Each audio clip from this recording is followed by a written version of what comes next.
Ya Allah, Bismillah. Salam müəllimlər, hər vaxtınız xeyir olsun, hər birinizi xoş gördük. Bugün sizlərə coğrafiya üzrə olan metodika suallarının izahını təqdim edəcəm. Bilirsiniz, Azərbaycan Respublikası Təhsil İnstitutu tərəfindən dünən sertifikasiya imtahanı verəcək ixtisas müəllimləri üçün sınavlar təşkil olundu. Bu model sınavlarda istifadə olunmuş sualların izahlarını çalışan növbəli şəkildə sizlərə təqdim edim. Artıq kimya və fizika üzrə metodika suallarının izahı kanalda yer alır. İndi isə coğrafiya suallarının izahını sizlərə təqdim edəcəm. Gəlin başlayaq.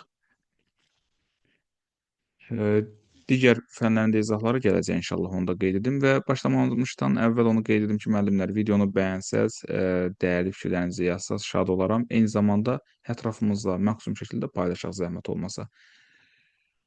51. Aşağıdakı situasiyalardan hansında interaktiv təlim prinsipləri pozulmuş hesab olunur? A-da deyir ki, şagirdlər birgə müzakirə edərək problemə müxtəlif yanaşmalar irəli sürürlər. Burada bir pozulma halı yoxdur. Birgə şəkildə müzakirə edirlər. Çox gözəl. Müəllim şagirdlərin fikirlərinə əsaslanaraq dərsi planlaşdırır. Şagird yönümlüdür. Bir problem yoxdur. Şagirdlər yalnız müəllimin təqdim etdiyi məlumatları qeydsiz şəkildə dinləyirlər. Burada artıq fikir versəz, deyir şagirdlər yalnız müəllimin təqdim etdiyi məlumatları qeydsiz şəkildə dinləyirlər və şagirdlərin müəyyən qədər passiv mövqedə dayandığını görürük. Onlar dinləyicidir, müəllim təqdim edir, onlar oturub dinləyir.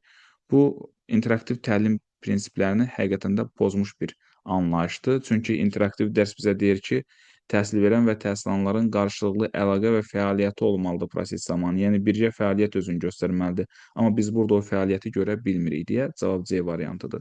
Digərləri təbii ki, doğrudur artıq. Bizdən pozulanı istəyirdi. 52-ci suala baxaq. Bunu kiçildək biraz. Qələmimizi götürdük. Siz böyüdə bilərsiniz özünüz. Müəllim bölməni başa vurduqdan sonra bölmə üzrə summativ qiymətləndirmə keçirir. Qiymətləndirmə nəticələrinə əsasən sinifin yarıdan çoxu aşağı nəticə göstərir. Bu vəziyyət müəllimdə narahatlıq doğurur və dərhal növbəti bölməyə keçir. Müəllimin bu qərarını necə qiymətləndirmək olar? Deməli, müəllimlərə əsasən diqqət cəhətdən yayındıran məsələ budur. Bu vəziyyət müəllimdə narahatlıq doğurur və dərhal növbəti bölməyə keçir. Necə olur bu iş? Narahat olan müəllim həmin məqamın üzərindən ört-basdır edib keçib digər bölmənin izahını verəcək və ya digər bölmə ilə bağlı məsələlərə toxunacaq. Bu necə narahatlıqdır? Narahat olan müəllim növbəti bölməyə keçməməlidir. Narahat olan müəllim əslində həmin şagirdlərin çətinlik çəkdiyi məqamın üzərinə düşüb orada bir aydınlaşdırma etməlidir. Yəni şagirdlərin çətinliyini aradan qaldırmaqdan ötrü tədbir görməlidir. Müəllim də tam əksi. Müəllim dərhal növbəti bölməyə keçir. Bəs şagirdlərin problemi qaldı eləcə. İnkişaf olarmı burada? İnkişafdan danışa bilmərik. Çünki o problem olduğu kimi qaldı. Yəni burada müəllimdə narahatlıq doğurur ifadəsi çaşdırmaq üçün yazılmış ifadədir. Əslində müəllimdə heç bir narahatlıq görmürük burada. Adam növbəti bölməyə keçib, heç əhəmiyyət belə verməyib. Gəlin baxaq. İndi doğrudurmu müəllimin qərarı yoxsa yox? Təbii ki, yanlışdır. A-da deyir bu qərar doğrudur. Çünki summativ qiymətləndirmə nəticələrindən sonra dərhal yeni mövzuya keçmək illik planlaşdırmaya uyğunluq baxımından vacibdir. Xeyr, razılaşmırıq.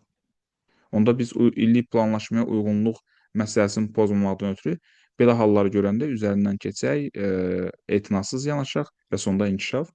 Biz dərsi illik planlaşdırmadakı standartı, yəni ardıcıllığı pozmamaqdan ötrü keçək formal şəkildə, amma şagirdlər inkişaf etməsin. Bu necə olur? Qəbul edilərmi bu? Xeyr, edilməz. Biz inkişafın təmin etməliyik şagirdin. B-də deyir, nəticələr zəif olsa da summativ qiymətləndirmə nəticələri yalnız rəsmi sənədləşdirmək üçün nəzərdə tutulduğuna görə müəllim qərarında haqlıdır. Xeyr, haqlı deyil. O, özdə burada bir əsassız səbəb var. Deyir, rəsmi sənədləşmək üçün nəzərdə tutulduğuna görə. Nə aidiyyatı var? Adamlar çətinlik çəkir. Çoxsunun nəticəsi aşağıdır. Müəllim haqlı deyil, çıxdı. Müəllimin qərarı yanlışdır. Çünki summativ qiymətləndirmə nəticələri tədrisin keyfiyyətinə dair əhəmiyyətli məlumat təqdim edir və bu zəif nəticələr əlavə dəstək və korreksiya tədbirlərini tələb edir. Korreksiya etmək, korrektə etmək nə deməkdir? Düzəltmək deməkdir. Yəni şagirdlərin bu probleminə bir düzəliş etməliyik, çətinlik çəkdiyi məqamlara bir düzəliş, dəstək verməliyik. Bu lazımdır. Yəni müəllimin görəcəyi tədbir budur və verdiyi qərar isə yanlışdır. Cavab C variantı. Yanlış qərar verib, əslində növbəti bölməyə dərhal keçməməli idi. Əlavə dəstək və korreksiya tədbirləri burada mütləq lazım idi. Belə, cavab C variantı olacaq. D-də deyir ki, müəllimin yanaşması düzgündür, çünki summativ qiymətləndirmə şagirdlərin keçmiş nailiyyətlərini ölçür. Bu isə gələcək tədrisə təsir etməməlidir. Bu heç tamamilə əlaqəsiz bir cavabdır. Fikir verin. Hə, yenə də deyir ki, müəllimin yanaşması düzgündür. Biz artıq dəfələrlə deyir ki, doğru deyil. Gəlin keçək növbəti suala. 53. Hə, indi doğrudan mən bayaqları e, bir izah çəkdim fizika fənni ilə bağlı və orada vurğuladım ki, mən öz obyektiv fikirlərimi bildirəcəm. Kimya və fizikanın izahını vermişəm, artıq kanalda var. Desəz ki, ay müəllim, bəs bu coğrafiya suallarına da nəzər yetirmisiniz də, coğrafiya sualları necə? Coğrafiyanın metodika sualları sanki kimya və fizikaya baxdıqda səviyyə baxımından biraz yuxarıdır. Coğrafiyada bunu görürük, hiss etmək olur. 53. Amma deyim mi, çox yuxarıda? Yox, çox yuxarı deyil. Sadəcə o səviyyə fərqi müəyyən qədər hiss olunur. Şagirdlər qrup halında dünyanın müxtəlif iqlim qurşaqlarında yaşayan insanların həyat tərzini araşdırmalı, həmin iqlimdə yaşamaq üçün uyğunlaşdırılmış ekoloji yaşayış məskəni layihəsi hazırlamalıdırlar. Daha sonra bu yaşayış məskənini 3D modelləşdirmə aləti və ya interaktiv təqdimat vasitəsilə təqdim etməli və bu yaşayış formasının iqlim dəyişikliyinə qarşı dayanıqlılığını əsaslandırmalıdırlar. Müəllim sinifdə hansı inteqrasiyanı reallaşdırır? Gəlin baxaq. Deməli, burada əziz müəllimlər, mən bilirəm, fənüstü və fənararası cavablarını götürənlər çoxdur. Müəllimlərin verdiyi sual budur. Niyə fənüstü olmur? Gəlin baxaq. Bilirsiniz ki, fənüstü inteqrasiya öyrənilənlərin, şagirdlərin əldə etdiyi bilik və bacarıqların real həyatda icrası, tətbiqi deməkdir. Buna biz fənüstü inteqrasiya deyirik. Amma burada görün nə deyir. Şagirdlər qrup halında dünyanın müxtəlif iqlim qurşaqlarında yaşayan insanların həyat tərzini araşdırmalıdırlar. Və müəllimlər bu hissəni fənüstü kimi dəyərləndirir. Amma burada həyatda icra yoxdur axı. Dünyanın müxtəlif iqlim qurşaqlarına səyahət turu təşkil etməyiblər ki, bu fənüstü olsun. Desəydilər ki, dünya turuna çıxırlar şagirdlər və bu dünya turunda müxtəlif iqlim qurşaqları ilə bağlı araşdırmalar edəcəklər. Bəli, bu realdır. Bu real bir məsələdir və biz buna fənüstü deyə bilərik, əgər dünya turuna çıxıblarsa. Sırf iqlim qurşaqlarındakı o müxtəlifliyi, orada yaşayan insanların həyat tərzi falan bunu araşdıracaqlarsa, bəli, bu fənn üstüdür. Yenə deyirəm, amma dünya turuna çıxıb adamlar gəzəcəksə, bəli, fənn üstüdür. Amma burada o sözü demir axı bizə. Yəni bu cümlənin mahiyyəti o deyil.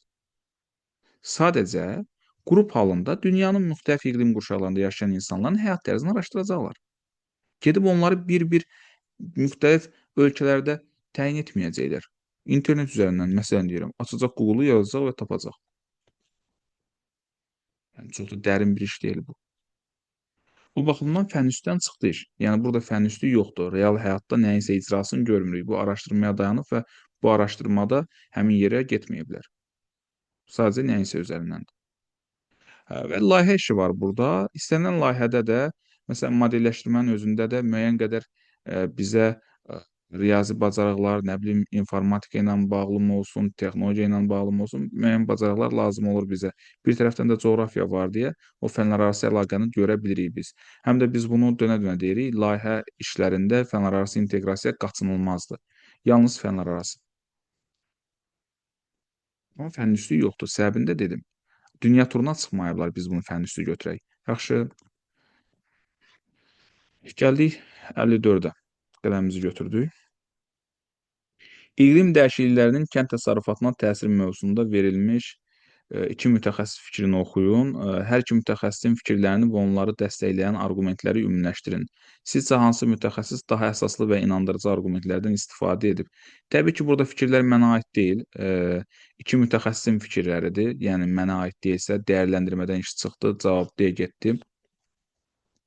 Və iki şəxsiyyətin, mütəxəssisin fikirlərini biz analiz edəcəyik. Hansının daha əsaslı olduğunu tapacağıq. Daha əsaslı olduğunu tapırıqsa, burada bilirsiniz, dərin bir araşdırma var, yəni yuxarı təfəkkür səviyyəsi var. Daha əsaslı olanı tapırıq. Yuxarı təfəkkür səviyyəsi var və iş dəyərləndirmədən keçib. Çünki mənim mövqeyim deyil, iki mütəxəssislə bağlı olan məsələdir. Dəyərləndirmə çıxırsa, yerdə qalır təhlil mərhələsi. Bu təhlil mərhələsidir. A çıxır, B çıxır, qalır C ilə E variantı. Burada bir məqam var. Bu məqam çox önəmli məqamdır. Hətta ilk oxunuşda bu məqama yəni açıca diqqət yetirməsəydim, bəlkə də yenə nəyisə diqqətdən qaçıra bilərdik. Yəni çox önəmlidir ha. O qədər. Mən bunu özüm bilərəkdən deyirəm ki, o qədər diqqət etməlisiniz situasiyalara. Artıq indiki situasiyalar çox diqqət tələb edir. Baxın, sonra görə nə deyir? Mütəxəssislərin fikirlərində hansı coğrafi məlumatlara və sübutlara əsaslanıb? Bunu tap. Hansı arqumentlərdən deyirsinizsə, hansı mütəxəssis daha əsaslı və inandırıcı arqumentlərdən istifadə edib, bu bildiyi təhlil və mütəxəssislərin fikirlərində hansı coğrafi məlumatlara və sübutlara əsaslanıb, bunu da biz tapmalıyıq. Burada da artıq iş araşdırmaya gedir, təhlilə gedir yenə və təfəkkür olaraq da biz bunu bağlayanda artıq tənqidi təfəkkür deyə bilərik. Amma burada bir məqam var. Bayaq dediyim harda çaşdırıcı ola bilər. Əgər desəydik ki, siz özünüz coğrafi məlumatlara əsasən nümunələr gətirin, onda artıq bu məntiqi təfəkkürə uyğun olacaq idi. Çünki coğrafi məlumatlara əsasən deyəndə coğrafi məlumatlar faktdır və faktlara dayanaraq fikir bildirəcəmsə, bu artıq məntiqi təfəkkür olacaq idi. Amma burada belə bir ifadə var ki, buna biz diqqət etməliyik. Mütəxəssislərin fikirlərində, yəni mütəxəssislər hansı məlumatlara əsaslanıb, deyir onu axtar. Onu de mənə. Mütəxəssislər fikirlərində hansı coğrafi məlumatlara, sübutlara əsaslanıb? Yəni mən coğrafi məlumatlara əsaslanıb nəsə demirəm. Elə olsaydı məntiqi təfəkkürə daha çox bağlayardıq. Mütəxəssislər hansı məlumatlara əsaslanıb, mən onu da axtarmalıyam deyə yenə burada mənbələri araşdırmaq tənqidi təfəkkürə gətirib çıxaracaq. Təhlil və tənqidi təfəkkür deyirik. Bir də bunu biz həm də nümunələrdə deyirik, tənqidi təfəkkürlə təhlil etmə mərhələsinin əlaqələri sıxdır. Bir-birinə çox bağlıdırlar. Bu da belə. Bəzi təbii ki, istisna hallar var. O istisna halları da dərslərimizdə dönə-dönə vurğulayırıq. Gəldik 55-ci suala, qələmimizi götürdük. Aha. Siz müəllim olaraq dərsdə fəal iştirak etməyən və sinif yoldaşları ilə ünsiyyətdən yayınan bir şagird müşahidə edirsiniz. Bu şagird son zamanlar tapşırıqları da yerinə yetirmir, sakit və qapalı davranışları sinifdə diqqətdən yayınsa da, siz bu vəziyyətin davamlılığının onun inkişafına mənfi təsir edə biləcəyini düşünürsünüz. Bu vəziyyətdə necə davranmaq daha effektiv ola bilər? Deməli, fikir versəz, şagird ünsiyyətdən yayınır, yoldaşlarla ünsiyyət qurmur, tapşırıqları da yerinə yetirmir, sakit və qapalı həyat tərzinə keçibdir. Artıq burada biz hansı addım atsaq daha effektiv olar? A-da deyir şagirdə ciddi xəbərdarlıq etmək lazımdır və burada artıq heç mən davamını oxumayacağam. Belə bir halda əgər şagirdə özünə qapanıq bir xüsusiyyət görürsə, onun üzərinə daha da gedib müəyyən bir baskı qurmağın adı yoxdur, mənası yoxdur, çıxır sıradan. B-də deyir ki, problemi məktəb rəhbərliyinə və psixoloqa yönləndirəsiz. Psixoloqla müəyyən qədər razılaşa bilərdik, amma məktəb rəhbərliyi ifadəsi və sonda deyir ki, bu vəziyyət sizin səlahiyyətlərinizdən kənardır. Baxın, bu anlayışlar artıq təbii ki, bu cavabı yanlış edir. Yəni B-ni də götürə bilmərik. Niyə müəllimin səlahiyyətindən kənar olsun? Müəllim bəyəm sinifdə təkcə üzərinə düşən o mövzunu izah etməlidir, mövzunu çatdırmalıdır şagirdlərə. Yəni müəllimin sinifdəki bütün fəaliyyəti ona verilən mövzunun məzmununu şagirdə çatdırmalıdır. Təbii ki, xeyr. Peşəkar müəllim deyəndə biz həm o məzmunu ötürməyə bacaran müəllimi, həmçinin sinifi idarə etməyə bacaran müəllimi, düzgün ünsiyyət qurmağı bacaran müəllimi, həssas yanaşma etməyə bacaran müəllimi nəzərdə tuturuq biz. Yəni peşəkar müəllim anlayışını biz sadəcə elmi nəzəri biliklərə sahib müəllim anlayışı ilə məhdudlaşdırmayaq. Bu peşəkar anlayışın çox kiçiyidir. Peşəkar müəllim sinifi idarə etməyə bacaran müəllim, didaktik qabiliyyətlərə sahib olan, əməkdaşlığı bacaran müəllim, sinifin emosional vəziyyətini bilən, təyin edən müəllim, hər bir halda müəyyən vacibi bacarıqlara sahib olan müəllimdir. Aydındırmı? O baxımdan B ilə razılaşa bilmərik. Mən geniş danışıram ki, sizə, həm də bu sizin üçün bir izah olsun sualdan əlavə. C-də deyir ki, digər şagirdlərə nümunə göstərərək onun passivliyinə diqqət çəkirsiniz və ona da fəallıq göstərməsini tövsiyə edirsiniz. Digər şagirdlərə nümunə göstərmək nə qədər doğrudur? Olmaz. Ümumiyyətlə, nümunə anlayışı yanlışdır. Şagirdin fərdi söhbət apararaq davranışlarının səbəblərini anlamağa çalışır, dəstəyə ehtiyacı olub-olmadığını müəyyənləşdirirsiniz. Tamamilə razıyıq. Bu doğrudur. Belə hallarda şagird qapalıdırsa və ünsiyyətdən yayınırsa, onunla fərdi söhbətə üstünlük verməliyik və fərdi söhbət əsnasında biz şagirdin artıq o inkişafa ehtiyacı olan tərəfimi deyək, sonra dəstəyə ehtiyacı olan tərəfimi deyək, bunu üzə çıxarmalıyıq və çalışmalıyıq ki, orada müəyyən tövsiyələrimizi, istiqamətlərimizi verək. Yaxşımı? Evdə deyir əlavə ev tapşırıqları verin, mənası yoxdur. Bu problemi həll etməyəcək. Bizdən daha effektiv həll yolu istəyir D variantı. Gəlin baxaq 56-cı suala. Bu da yenə böyük sualdır müəllimlər. Üzrü sayın artıq mən məcbur belə oxuyası olacam.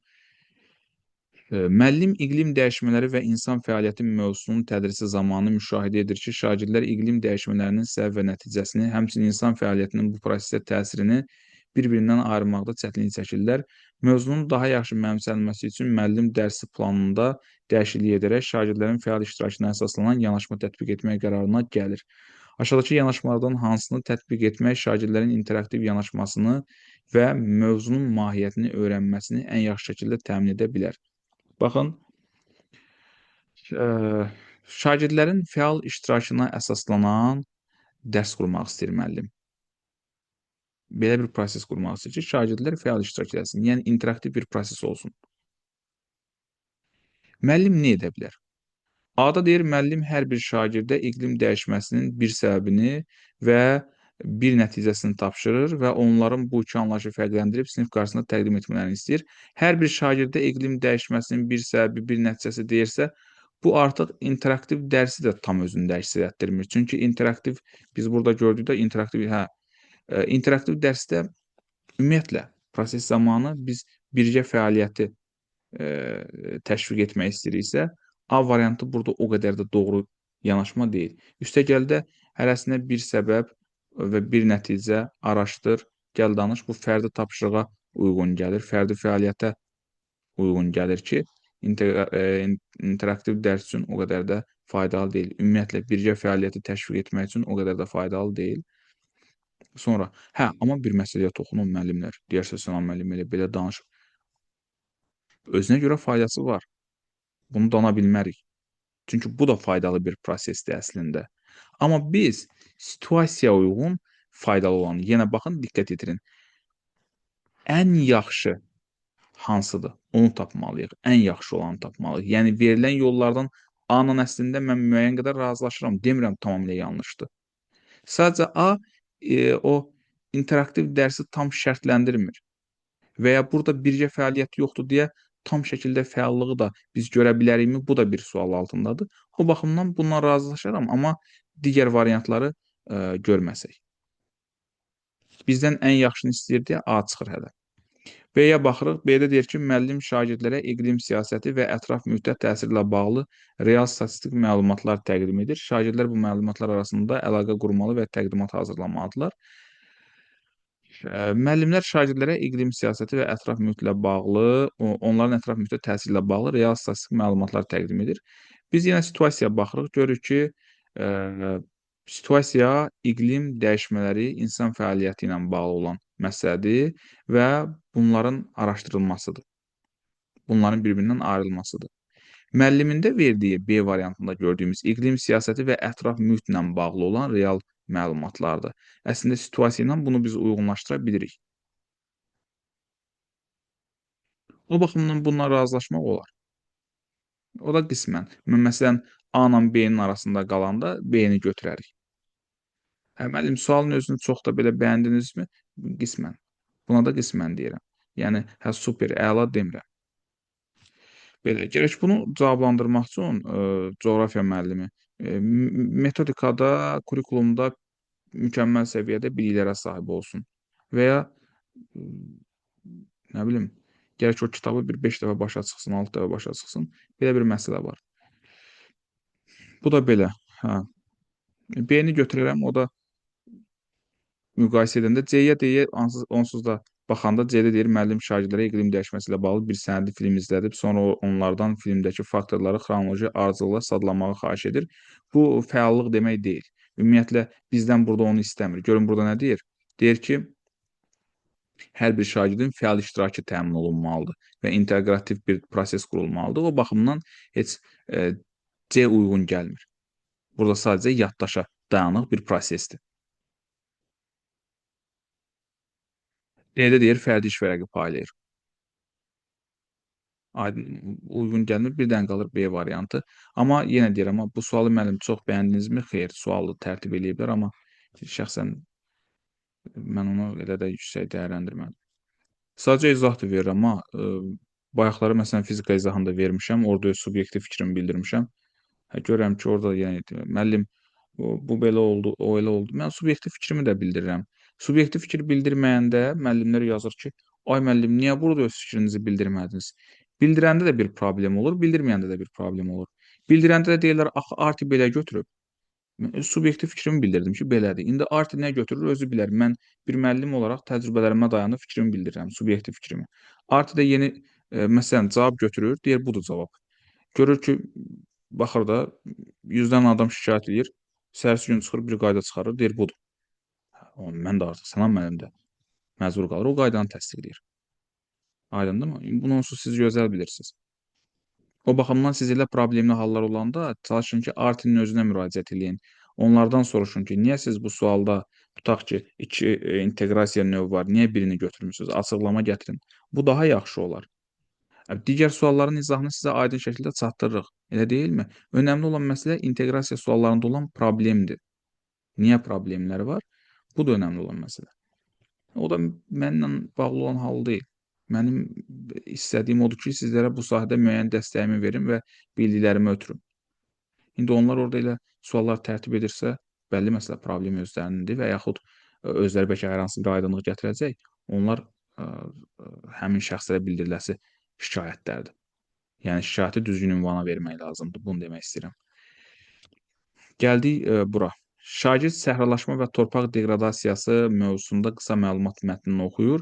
Mənbədə səhralaşmanın səbəbləri, təsirləri və qarşısının alınması yolları göstərilir. Mətnə əsaslanaraq səhralaşma probleminin əsas səbəbləri və vurduğu zərərləri müəyyən edin. Mətnə əsasən fikrinizin əsaslandırılması üçün ən azı 2 arqument göstərin. Bu rahat sualdır. Yəni burada deyim ki, belə, həm də bu sual belə deyək, samballı sualdır. Baxın, görün nə deyir.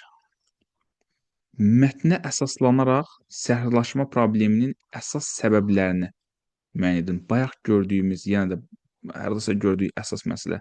Əsas olanı tapmaq. Hə, bayaqlarda daha sözünü gördük. Daha səmərəli olanı tapmaq, əsas olanı tapmaq, həlledici olanı tapmaq. Bunlar bilirsiniz ki, təhlilin açar sözləridir. Təhlil, yuxarı təfəkkür səviyyəsi. Yəni mən əsas olanı üzə çıxarmalıyam. Hətta mətnin əsas ideyasını tapmaq da təhlildir, bilirsiniz. Sonra müəllimlər bəzən deyir, ay müəllim, axı burada fikri əsaslandırması var, niyə dəyərləndirmə olmadı? Görün nə deyir. Mətnə əsasən fikrinizin əsaslandırılması üçün 2 arqument göstərin.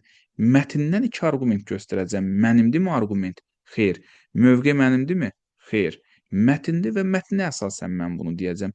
Mətnə əsasən olursa mən bunu niyə dəyərləndirmə götürüm? Mətn də mənim deyil, arqument də mənim deyil. Hamısını təhlil edirəm, mətndən çıxardıram, analiz edib göstərəm ki, bax budur səbəb. Aydındırmı? Mövqe mənim deyilsə mən bunu niyə dəyərləndirmə götürüm?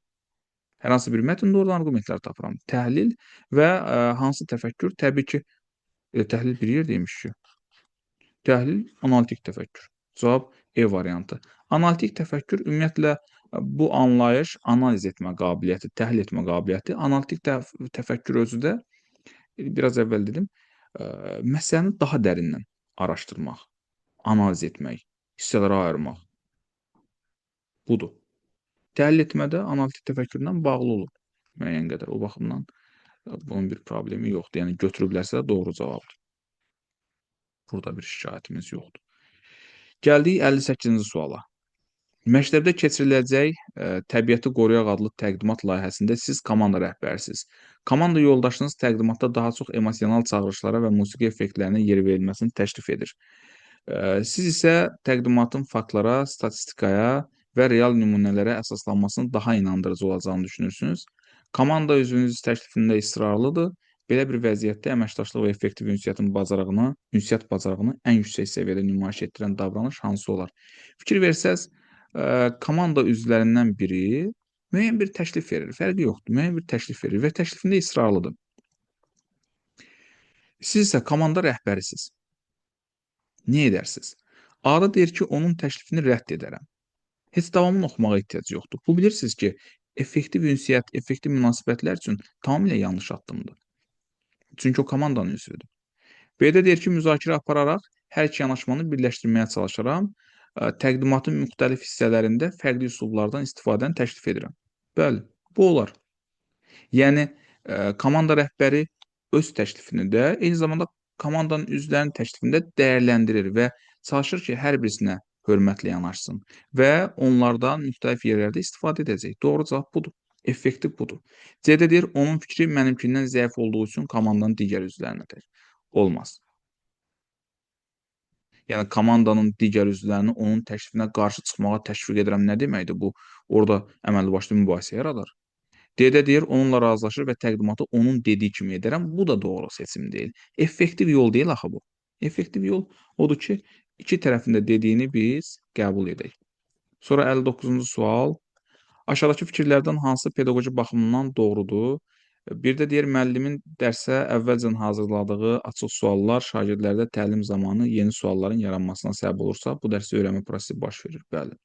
Açıq suallar, yeni suallar yaranmasına, yeni sualların formalaşmasına şərait yaratmalıdır. Bu öyrənmə prosesini daha effektiv edir. 2-də deyir ki, bütün şagirdlərin eyni tapşırığı, eyni vaxtı və eyni üsulla yerinə yetirməsi ədalətli tədris üçün əsasdır. Eyni üsulla deyəndə artıq burada biz bilirik ki, işlər dəyişdi. Yəni 2 yanlışdır. Şagird müxtəlif üsullara yəni üstünlük verməliyik. Əgər şagirdin cavabı düzgün olmazsa da, onun düşünmə prosesi müəllim tərəfindən nəzərə alınmalı və qiymətləndirilməlidir. Razıyıq bundan. Yəni bunu hətta biz beyin həmləsi üsulunda da deyirik ki, şagird cavab verir. Tutaq ki, o cavab yanlışdır. O yanlışı biz qeyd eləməliyik. O yanlışla bağlı şagirdin üzərinə gedib sən səhv dedin, sən bilmirsən, bacarıqsızsan, belə reaksiya göstərməyə ehtiyac yoxdur. Hörmət qoyub hörmətlə yanaşmalıyıq, nəzərə almalıyıq. Doğrudur yəni. 4-də deyir, yalnız test nəticələri ilə şagirdin idraki inkişafını və təfəkkür bacarığını müəyyən etmək mümkündür. Yalnız test nəticələri ilə. Deməli, digər vasitələr, üsullar burada yararsızdır. Bu da doğru deyil. 5-də deyir, müəllim dərsdə məntiqi səhvlərə imkan verirsə və bu səhvləri birlikdə müzakirə edirsə, şagirdlərdə daha dərin öyrənmə baş verə bilər. Bəli, doğrudur. Burada bir problem yoxdur. Burada da bir problem yoxdur. Belə. Deməli, 1, 3, 5 hardadır B variantında? Bayaqdan baxıram, deyirəm görüm hansı variantdadır? 1, 3, 5 B variantı. Gəlin keçək sonuncu suala. Deməli, sonuncu sualı da belə oxuyaq, sonra keçək variantlara. Siz 8-ci sinifdə iqlim qurşaqları və onların tədrisi mövzusunu tədris edirsiniz. Dərs zamanı şagirdlərdən biri soruşur. Müəllim, bəs niyə bəzi ölkələrdə eyni anda həm quraqlıq, həm də daşqınlar baş verir? Bu necə baş verir? Siz bu sualdan istifadə edərək dərsi daha maraqlı və şagirdlərin düşünməsini təşviq edən şəkildə davam etdirirsiniz. Aşağıdakı yanaşmalardan hansı sizin metodiki bacarıqlarınızın daha dolğun nümayiş etdirər? Baxın, nə deyir? Şagirdin düşünməsini təşviq edin. Yəni, siz orada düşünmə prosesinin inkişafına şərait yaradın. Gəlin indi dolğun cavabları, uyğun cavabları tapaq. Birdən oxuyaq. Birdə deyir ki, qlobal istiləşmə və ekstremal hava şəraiti haqqında qısa təqdimat hazırlayıb izah edərək sualı cavablandırmaq. Qısa təqdimat hazırlayıb izah edərək sualı cavablandırmaq. Axı bizə dedi şagird düşünməsini aktivləşdirin. Biraz əvvəl nə gördük biz? Çəkəcəm yuxarı, baxaq yenə. Görün nə deyir? Şagird düşünməsini təşviq edən şəkildə prosesi davam elətdir. Yəni şagirdlərin düşünməsini təmin elə. Müəllim yoxsa özü izah verdi və izah edərək sual cavablandırdı mı? Cavablandırdı. Şagird düşünürmü burada? Xeyr, çıxdı 1. 2. Şagirdləri qruplara bölüb fərqli iqlim zonalarına dair araşdırma etmələrini tapşırmaq və nəticədə hansı bölgələrdə belə hallar müşahidə olunduğunu təhlil etdirmək. Çox gözəl yanaşmadır. Çox yaxşı. Düşünməyə təşviq etdimi müəllim? Bəli. Qruplara böldü şagirdləri və dedi özünüz araşdırın. 3-də deyir şagirdlərə bu suala öz cavablarının yazılı şəklində yazmalarını və ev tapşırığı kimi təqdim etmələrini demək, dərs zamanı biz bunu həll etməliyik və dərs zamanı şagirdin verdiyi sualı biz sinifə yönləndirərək onların düşünməsini təmin etməliyik. Burada ev tapşırığı kimi deyir, artıq doğru yanaşma deyil bu. 4-də deyir, sualları dərhal özünüz cavablandırın. Bu da doğru deyil. Çünki dərhal özümüz cavablandırsaq, düşünmə prosesi baş tutmayacaq, amma sualın şərtində deyir ki, düşünməni təmin edin. Olmaz. Müəllim özü izah verirsə düşünmə olmayacaq. Dərhal özü cavab verirsə düşünmə olmayacaq. Aydındırmı? 5-ə baxırıq. Şagirdlərə real baş vermiş iqlim hadisələri ilə bağlı xəbərləri təqdim edin və müzakirə apararaq onların səbəblərini birgə araşdırın. Aha, müzakirə apararaq səbəbləri birgə araşdırmaq. Yenə müzakirə prosesi və istənilən müzakirə prosesində düşünmə məsələsi baş verir burada. Düşünmə baş verir, araşdırma baş verir. Yəni müəllim burada şagird düşünməsini təmin edə bilirmi? Bəli. 5 ilə də razılaşırıq. Və 2-5 cavab B variantı. Amma bu sual çox diqqət tələb edən sual idi, deyim sizə. Belə əziz müəllimlər, izahın sonuna gəlib çatdıq. İnşallah növbəti izahlarda görüşmək ümidi ilə. Allah amanda qalın, özünüzdən müğayət olun, sağ olun.